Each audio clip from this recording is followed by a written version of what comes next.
জুলাই সনদের বাস্তবায়ন পদ্ধতি নিয়ে জাতিসংঘের সরকারি ও বিরোধী দলের মধ্যে মতপক্ষ তৈরি হয়েছে। এটার সমাধান কিভাবে হবে, কি সমাধান কোথায় আপনার কাছে কি মনে হয়? সমাধান করেই তো আমরা নির্বাচনে গিয়েছিলাম। এখন আবার একটা সমাধান একবার করে পুনরায় যদি আপনি আবার সেই বিতর্ক শুরু করেন, তাহলে সমাধান কি? ডিম আগে না মুরগি আগের মতো সমাধান। যে ধরনের একটা সেটেলমেন্ট করে নির্বাচন ব্যবস্থায় সকলেই রাজি হয়ে ইলেকশনে গেল, এই জিনিসটাকে একটা ডান জিনিসকে আপনি আনডান করতে গেলেন কেন? যখনই আপনি একটা ডান জিনিসকে আনডান করতে যাবেন, তখন তো একটা কনফিউশন ক্রিয়েট হবে। জুলাই সনদের পক্ষে বলেন কিংবা অভ্যুত্থানের পক্ষে বলেন, যারা এখন বিতর্ক করছেন সবই তো অভ্যুত্থানের পক্ষে। এখানে তো বিপক্ষে কেউ নেই। এখানে তো বিএনপি অভ্যুত্থানের বিপক্ষের কোনো শক্তি নন, জামাত কোনো বিপক্ষের শক্তি নন, এনসিপি কোনো বিপক্ষের শক্তি নন। আরও যারা ইন্ডিপেন্ডেন্ট সদস্য হিসেবে নির্বাচিত হয়েছেন, তারাও কেউ অভ্যুত্থানের স্পিরিটের বাইরে নয়। এখন যে বিতর্কটা হচ্ছে এই বিতর্ক তো আগেই হয়েছে একবার। আমার মনে আছে আপনারা অনেক আমাদেরকে ডেকেছেন, টেলিভিশনে অনেক টক শো হয়েছে, আমি পার্টিসিপেট করেছি, নিশ্চয়ই আমার সিনিয়র ব্রাদারও কোনো না কোনো ফরম্যাটে পার্টিসিপেট করেছেন। করে আমরা একটা জিনিসকে সেটেল করেছিলাম। কি সেটেল? পোস্ট ইলেকশন কি হবে। এখন যে জিনিসটা হচ্ছে, এটা তো প্রি ইলেকশনেই ডিটারমিন হয়েছে। শুধু ডিটারমিনই হয় নাই, লিখিত আকারে হয়েছে।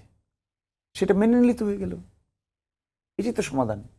এখন আপনি যদি এসে আবার নতুন করে আলোচনা শুরু করেন, তাহলে অতীতের আলোচনাগুলো তো লেখা আছে, এখানে পরিবর্তন আনতে হবে না? আর এখানে যখন আপনি পরিবর্তন আনতে যাবেন, যারা এটা স্বাক্ষর করেছে তারা আহত হবে না? এই যে পিছনে তালিকা দেওয়া আছে কারা স্বাক্ষর করেছে, স্বাক্ষর করেছে 33টা দল, জাতিসংসদের সামনে বসে স্বাক্ষর করেছে।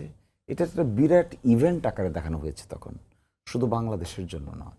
এই সমস্ত সিচুয়েশন হয় পৃথিবীতে যে সমস্ত জায়গায়, সব দেশের জন্যই এটাকে একটা মডেল হিসেবে উপস্থাপন করা হয়েছে তখন, যে এইভাবে আমরা একমত হতে পারি।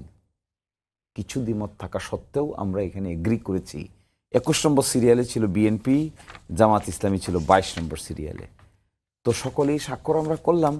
এখন আমি একটু সারপ্রাইজডই হই, যদিও আমাদের জ্ঞান বুদ্ধি এত বেশি না, সরকার যারা চালান তাদের জ্ঞান বুদ্ধিতে অনেক, নিশ্চয়ই অনেক versatile people are there. But however আমার পরামর্শটা থাকবে, আমি যেহেতু জামাত ইসলামীর পক্ষ থেকে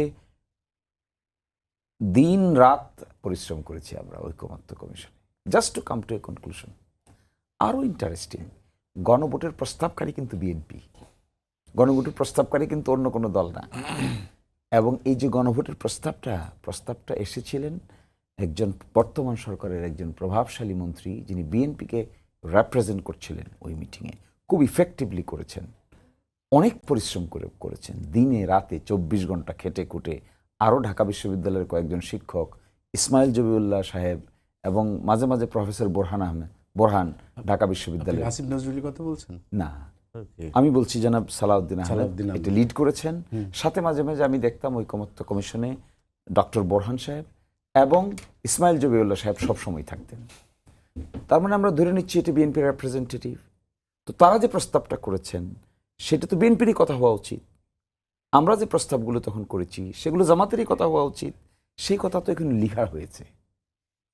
এখন লেখা হয়েছে, ইলেকশন হয়েছে, পরবর্তী স্টেপ কি?